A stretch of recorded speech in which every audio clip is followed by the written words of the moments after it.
नमस्ते, आप देख रहे हैं ऑर्डिनरी और मैं हूँ लालिमा। यौन शोषण, गैंग रेप जैसी कई सारी खबरें हमारे कानों पर रोज़ ही पड़ती हैं।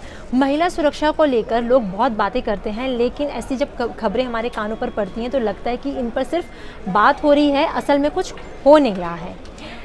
गैंग रेप जैसे मामलों में कई बार दोषियों को सज़ा हो जाती है और कई मामलों में दोषी पकड़ाई तक नहीं आते हैं।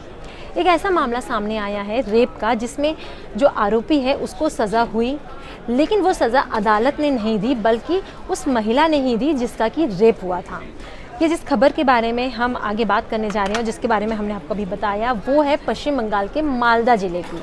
समाचार एजेंसी पीटीआई की एक रिपोर्ट के मुताबिक 4 मार्च के दिन मालदा ज़िले की एक महिला का रेप हुआ था।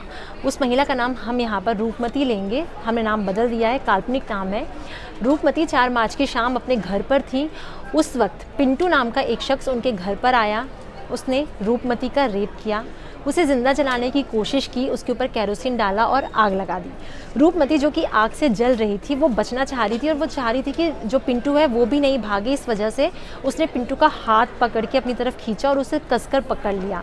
तो जो रूपमती के शरीर में आग लगी थी, जो वो जल रही थी, वो आग पिंटू के शरीर में भी स्प्रेड हो गई। दोनों के ही शरीर में उस वक्त आग लग गई थी और जब आग की वजह से घर में धुआं उठने लगा तो पड़ोसियों ने धुआं देखा। पड़ोसी भागते हुए रूपमती के घर पर पहुंचे। वहां उन्होंने देखा कि दोनों की ही बॉडी जो है वो जल रही है, दोनों ही जल रहे हैं। तो पड़ोसियों ने दोनों को हॉस्पिटल में एडमिट कराया, जहां पर पिंटू की मौत हो गई और रूपमती का इस वक्त मालदा मेडिकल कॉलेज अस्पताल में इलाज चल रहा है। रूपमती से अभी ज़्यादा पूछताछ हुई नहीं है क्योंकि उनकी सेहत अभी ठीक नहीं है, उनका इलाज चल रहा है। वो बहुत ज़्यादा जली हुई हैं, लेकिन उनका थोड़ा सा बयान पुलिस ने लिया है, जिस बयान में रूपमती ने ये सारी बात बताई है कि पिंटू उनके घर पर आया था 4 मार्च को और आगे जो भी माजरा हुआ, जो कुछ भी हुआ, हमने आपको पहले बता दिया है। साथ ही रूपमती ने एक बात ये भी बताई है कि पिंटू अक्सर ही उन्हें परेशान करता रहता था।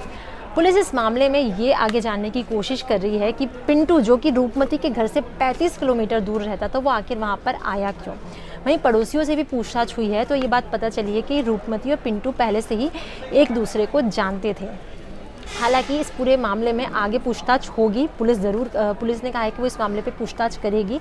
इस मामले में जो भी अपडेट आएगा ऑर्डिनरी की टीम आप तक ज़रूर पहुंचाएगी। आप इस न्यूज़ के बारे में, इस पूरी वीडियो के बारे में क्या सोचते हैं, हमें कमेंट सेक्शन में ज़रूर बताइए। अगर इस वीडियो को आप फेसबुक पर देख रहे हैं तो ऑर्डिनरी के फेसबुक पेज को लाइक करें। अगर इसे आप यूट्यूब पर देख रहे हैं तो ऑर्डिनरी के यूट्यूब चैनल को सब्सक्राइब करें।